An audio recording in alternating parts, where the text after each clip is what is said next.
Hello বন্ধুরা, আজকে আমি কি বানাবো বলো তো? গেস করতে পারো কি না? ঠিক ধরতে পেরেছো। যেহেতু এখানে শুকনো মরিচ দেখেছো, তাহলে আমি আজকে কি বানাচ্ছি? ভর্তা। তো কি ভর্তা বানাচ্ছি সেটা কিন্তু তোমাদের দেখতে হবে পুরো ভিডিওটা। আমি এখানে শুকনো মরিচ নিয়েছি, আর শুকনো মরিচটা এর ভিতরে রেখে দিলাম। দিয়ে এখন আমি পেঁয়াজ কাটবো। এই যে এখানে পেঁয়াজগুলো নিলাম।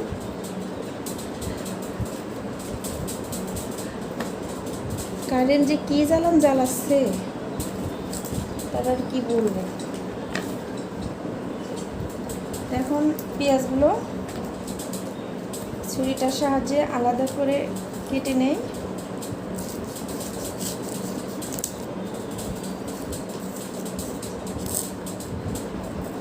ভর্তা ভাত আমরা সবাই অনেক পছন্দ করি। বুঝতে পেরেছি ফ্যানের বাতাসে কাটা যাবে না, ফ্যানটা বন্ধ করতে হবে। তো প্রত্যেকটি পেঁয়াজের আমি এই অংশটা কেটে খোসাটা ফেলে দিব।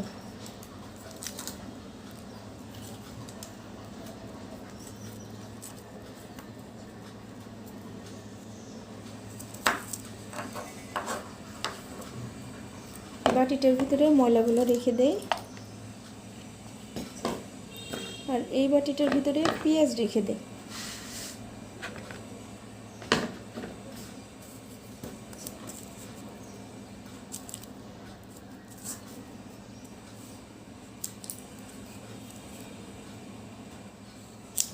ছুরির ধার কমে গেছে নাকি?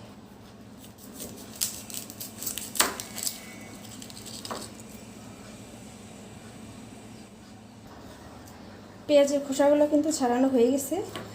এখন আমি পেঁয়াজগুলো সুন্দর করে ধুয়ে নিয়ে আসবো।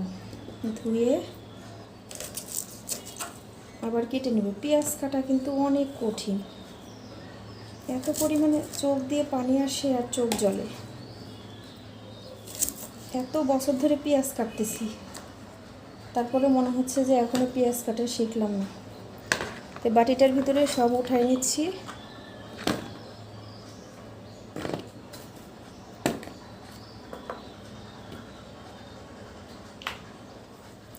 এখন এগুলো ধুয়ে পরিষ্কার করে নিয়ে আসি। পেঁয়াজগুলো সব সুন্দর করে ধুয়ে নিয়ে আসলাম। তো এখন সব কেটে নেই।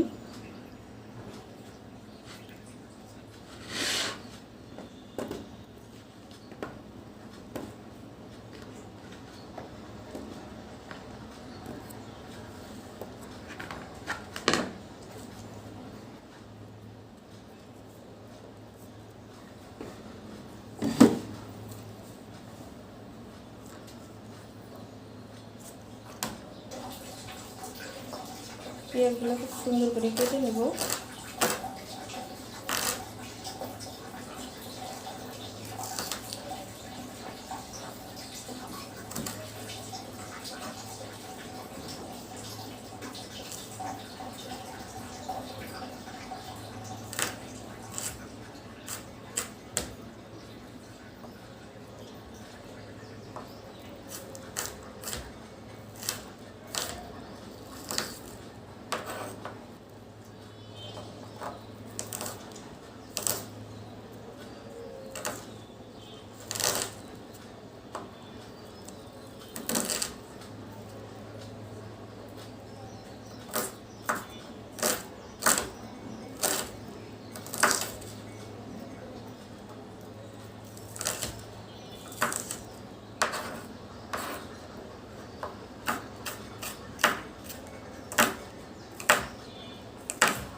এখনো অনেকগুলো পেঁয়াজ আছে, সবগুলো পেঁয়াজই সুন্দর করে কেটে নিচ্ছি।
চোখের অবস্থা অনেক খারাপ হয়ে গেছে।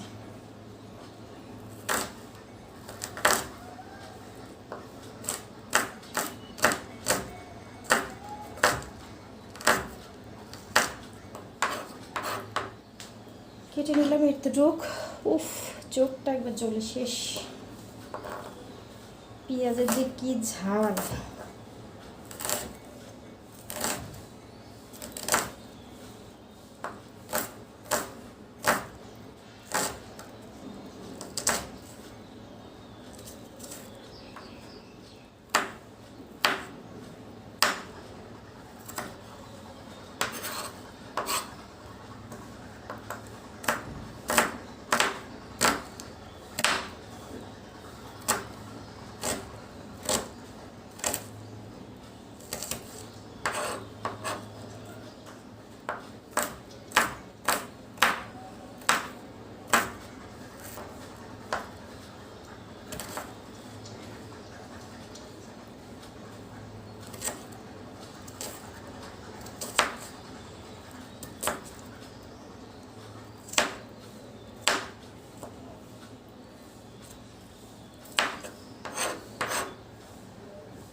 তো পেঁয়াজ কাটা শেষ। অনেক যুদ্ধ করে পেঁয়াজটা কেটে ফেললাম। এখন বাটিটার ভিতরে উঠাই নিব।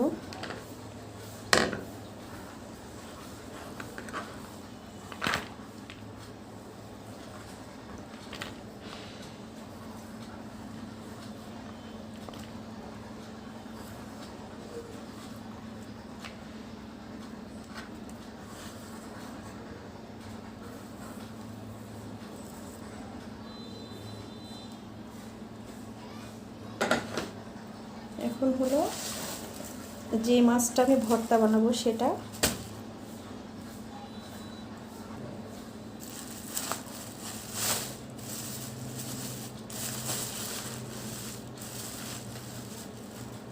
এখানে 2 রকমের শুটকি মাছ আছে, আমি শুটকি মাছ ভর্তা বানাবো।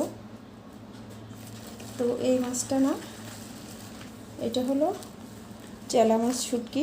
তো এই ভর্তাটা একদিন বানিয়ে দেখাবো। আজকে বানাবো হলো এই যে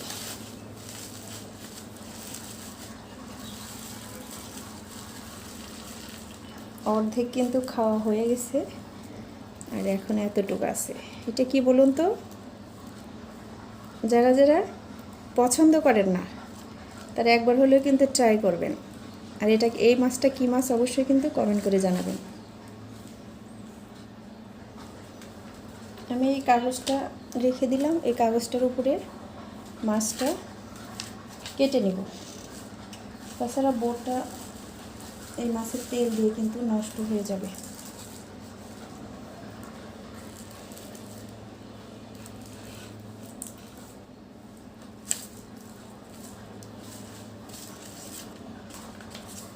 এত মজার মাছ, এত স্বাদের মাছ।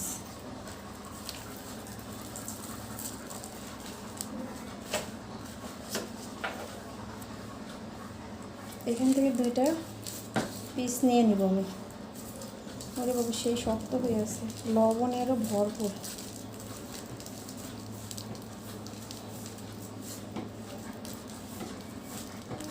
প্রচুর পরিমাণ শক্ত, লবণটা ছেড়ে দিয়ে ফেলতে হবে। তো এখান থেকে একটা বড় পিস নিলাম, একটা পিস ভর্তা বানাবো। এই মাছের কিন্তু তীব্র ফ্লেভার। বাকিটা রেখে দিচ্ছি, তো লবণগুলো আগে ছেড়ে নিই।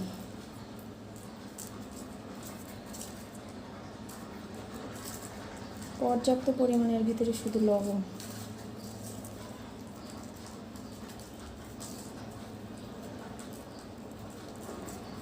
তো মাছটা পরিষ্কার করে নিয়ে আসছি। মাছটা কিন্তু খুব সুন্দর করে ক্লিন করে নিয়ে আসলাম। তো এখন আমি পিস পিস করে কেটে নিব।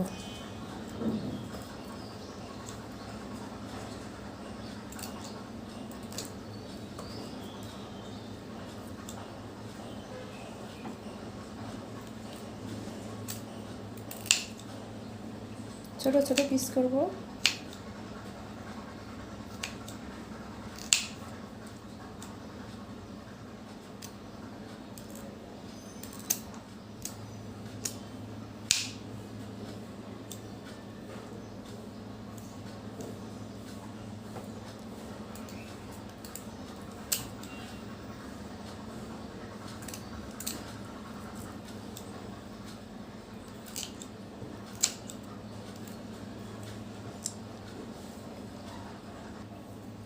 তো হয়ে গেল মাছটা ছোট ছোট করে পিস করে নাও।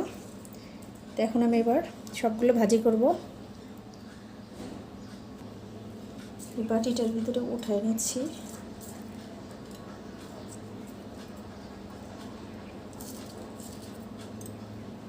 মাছের কিন্তু তীব্র ফ্লেভার আনার জন্য আমি এখানে চুলায় একটা কড়াই বসিয়ে দিলাম। দিয়ে দিচ্ছি এর ভিতরে তেল,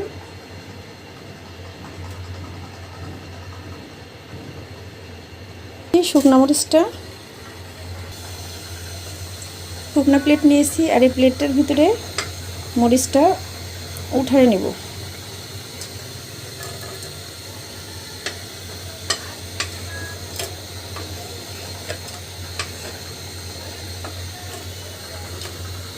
মরিচটা একটু রেস্টে রাখবো একদম মুচমুচে হওয়ার জন্য। ততক্ষণে আমি এই কড়াইটার ভিতরেই মাছটা ভাজি করে নিব। দিয়ে দিচ্ছি আস্ত কয়েকটা রসুন। ভর্তাতে কিন্তু খুব সুন্দর একটা ফ্লেভার আসবে। তো এখন দিয়ে দিচ্ছি এর ভিতরে মাছগুলো।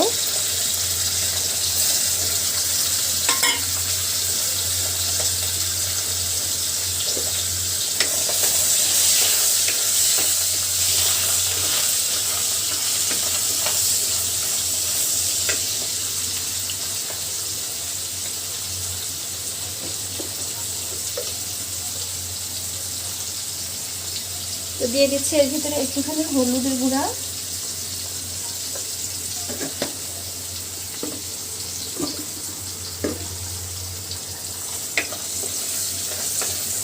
মাছটা কিন্তু খুব কড়া করে ভাজা যাবে না, তাহলে মাছ শক্ত হয়ে যাবে। তো এখন এর ভিতরে দিয়ে দিচ্ছি আমি পেঁয়াজ কুচি।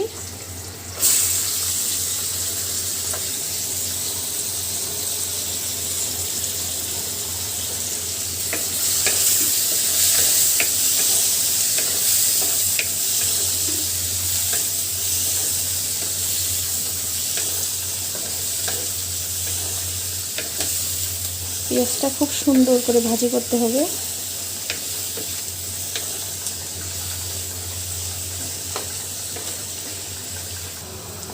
পেঁয়াজটা ভাজি কিন্তু হয়ে গেছে। একেবারে কিন্তু লাল লাল করা যাবে না, মানে পোড়া পোড়া করা যাবে না। এই যে এরকম একটা কালার আসলে তখনই বোঝা যাবে যে পেঁয়াজটা হয়ে গেছে। একদম নরম নরম করে পেঁয়াজটা ভাজি করতে হবে, তবেই না ভর্তাটা মজা লাগবে। তো এখন আমি উঠায় নিব। যে প্লেটটাতে আমি মরিচ ভাজি রেখেছি সেই প্লেটটাতে কিন্তু আমি পেঁয়াজ ভাজিটাও উঠায় নিচ্ছি।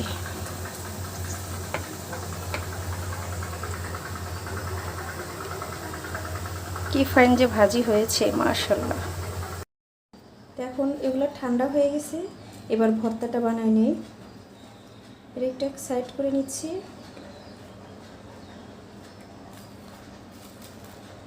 মরিচগুলো কি মুচমুচে হয়েছে। মরিচ ভাজি করে কখনো সাথে সাথে কিন্তু ভর্তা করতে হয় না, একটু রেস্টে রেখে দিলে কিন্তু মরিচটা সুন্দর মুচমুচে হয়ে যায়।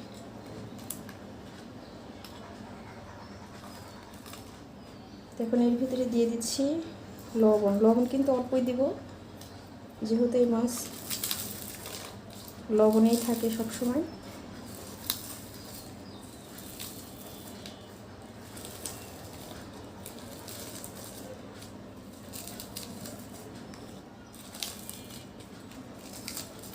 ওরে বাবা, যাকে বলে ঝাল ঝাল ভর্তা।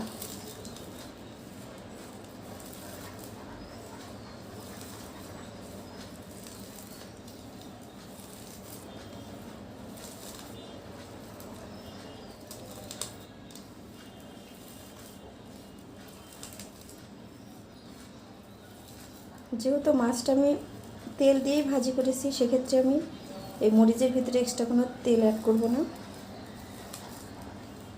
হয়ে গেল কিন্তু মরিচটা সুন্দরভাবে ডলা। তো এখন দিয়ে দেবো এর ভিতরে আমি কিছু কাঁচা রসুন। রসুনটা থেতো করে রেখেছি, অতিরিক্ত দেওয়া যাবে না, কিন্তু বেশি হয়ে গেলে আবার মানে তিতা তিতা লাগবে, খেতে মজা লাগবে না।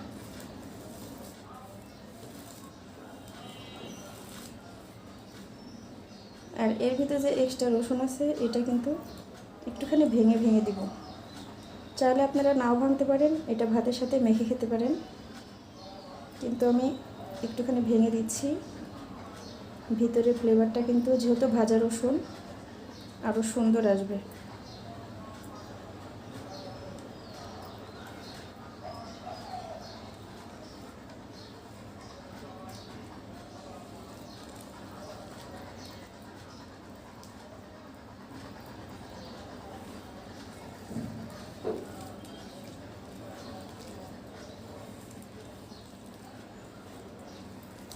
যারা ভর্তা লাভার তারা কিন্তু বুঝবে ভর্তা কতটা মজা।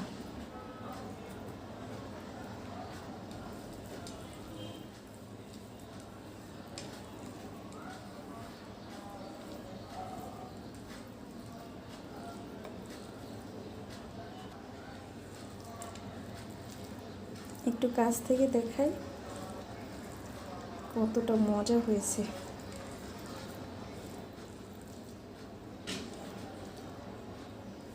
আমি কিন্তু এই ভর্তার প্লেটেই ভাত খাবো। এই যে মাশাআল্লাহ, অনেক অনেক ইয়াম্মি। এই ভর্তাটা বাটিটার ভিতরে উঠাই নিব।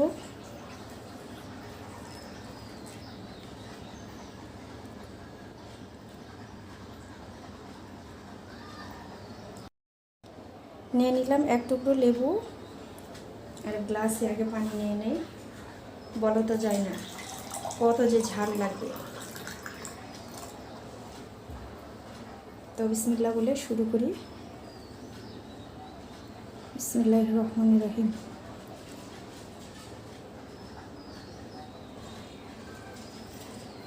তোমরা যারা এভরিডে ব্লগ বিডি চ্যানেল থেকে পুরো ভিডিওটা দেখেছো, তোমাদের জন্য অসংখ্য অসংখ্য ধন্যবাদ। চ্যানেলে নতুন হয়ে থাকলে অবশ্যই চ্যানেলটা সাবস্ক্রাইব করে বেল আইকনটি প্রেস করতে কিন্তু ভুলবে না। তোমাদের ভিডিওটা কেমন লেগেছে সেটা কিন্তু কমেন্টে বলে যেও। যদি ভালো লেগে থাকে তাহলে বন্ধুদের সাথে শেয়ার করো। ভর্তাটা খেতে কিন্তু অনেক অনেক মজা ছিল, যদি একটু ঝাল বেশি হয়েছে। ঝালটা কিন্তু ইচ্ছা করে বেশি দিয়েছি, তোমরা কিন্তু চাইলে কম বেশি করে দিতে পারো। তো আজকের মতো এ পর্যন্ত। বিয়ের আগের কথা বলছি, ভর্তাটা কিন্তু একেবারে আমার পছন্দ ছিল না, কিন্তু যার সাথে বিয়ে হয়েছে দেখো কি উল্টো, সে ভর্তা ছাড়া কিছুই বোঝে না। যেটাই রান্না করি না কেন তারপরে বাসায় একটা ভর্তা থাকতে হবে। ভর্তার ভিতরে সে কি পেয়েছে। যাই হোক, আল্লাহ হাফেজ।